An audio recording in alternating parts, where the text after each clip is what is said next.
কিন্তু এই অধিকারের থেকে অনেক দূরে। ভারতবর্ষের মানুষ, বিশেষত গ্রামের মানুষ, তারা চিকিৎসা পান না। সরকারি পরিষেবা তো দূরের কথা, এমন অনেক গ্রাম আছে যেখানে কোনো প্রশিক্ষিত চিকিৎসক নেই। 5 মাইল 10 মাইল গিয়ে তাদের একজন ডাক্তার দেখাতে হয়। এই যে নিদারুণ অবস্থা, এর মধ্যে আমরা যে দেখেছেন আমাদের প্রচারপত্রে আমরা বলেছি যে আজকে কত মানুষ তারা অপুষ্টিতে ভুগছেন, তারা সারাদিন একবেলা খেতে পান না। আজকে কত শিশু শুধুমাত্র ডায়রিয়াতে মারা যাচ্ছেন।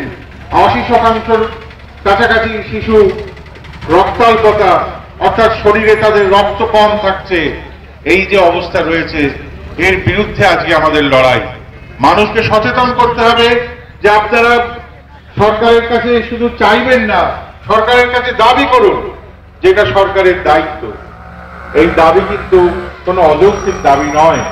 আজ সারা বিশ্বে প্রায় 50টি দেশ মেনে নিয়েছে যে তার দেশের জনগণের স্বাস্থ্যের অধিকার হচ্ছে সরকারের দায়িত্ব। এবং শুধু উচ্চবিত্ত দেশ ইংল্যান্ড নয়, শুধু কানাডা নয়, আজকে এমনকি গরিব দেশ ব্রাজিল, থাইল্যান্ড, শ্রীলঙ্কা, কেনিয়া, অর্থাৎ যারা আমাদের চেয়েও গরিব, সেই সব দেশেরও মানুষের কিন্তু স্বাস্থ্যের দায়িত্ব সরকার নিয়েছে।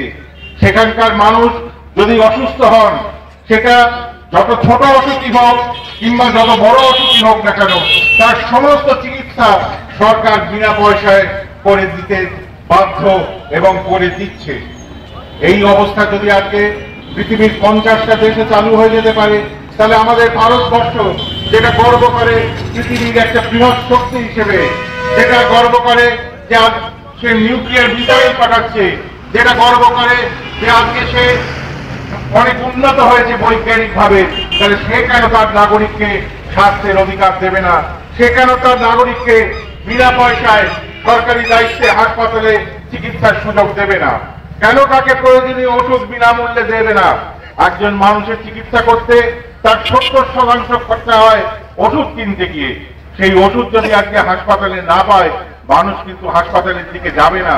মানুষ কিন্তু সারা দিনের যে খরচা, তার যে রুজি রোজগার, সেটাকে ত্যাগ করে হাসপাতালে যাবে। সেখানে যদি ওষুধই না পায়, ওষুধ যদি তাকে বাইরে কিনতে হয়, তাহলে কিন্তু সে তার সেখানে পোষাবে না। তাই আজকে আমরা দাবি তুলেছি যে প্রয়োজনীয় ওষুধ দিতে হবে। আজকে আমরা দেখতে পাচ্ছি যে বিভিন্ন সরকারি পরিষেবাকে বেসরকারি ব্যবসায়ীদের হাতে তুলে দেওয়া হচ্ছে। আপনারা জানেন যে আজকে রক্ত পরীক্ষা থেকে করতে গিয়ে, আল্ট্রাসোনোগ্রাফি করতে গিয়ে, সিটি স্ক্যান করতে গিয়ে বিভিন্ন ভাবে মেডিকেল কলেজগুলোতে পয়সা দিতে হচ্ছে। আমরা দাবি জানিয়েছি এই পয়সা দেওয়ার ব্যবস্থা রাখতে হবে না, বিনা পয়সায় সমস্ত পরীক্ষা নিরীক্ষাগুলো করতে হবে সরকারকে। এই দাবি আমরা তুলেছি এবং আপনারা শুনে থাকবেন যে সরকার থেকেও কিন্তু এই ধরনের একটা পদক্ষেপ নেওয়া হয়েছিল। তারা একটা এক্সপার্ট গ্রুপ তৈরি করেছিল। সেই এক্সপার্ট গ্রুপ পরিষ্কারভাবে তাদের যে রিপোর্ট, সেই রিপোর্টে বিস্তারিতভাবে দেখিয়ে দিয়েছে যে কি করে সরকার বিনা খরচায় সমস্ত মানুষকে, ভারতবর্ষের প্রতিটি নাগরিককে বিনা খরচায় সরকারি হাসপাতাল থেকে পরিষেবা দিতে পারে।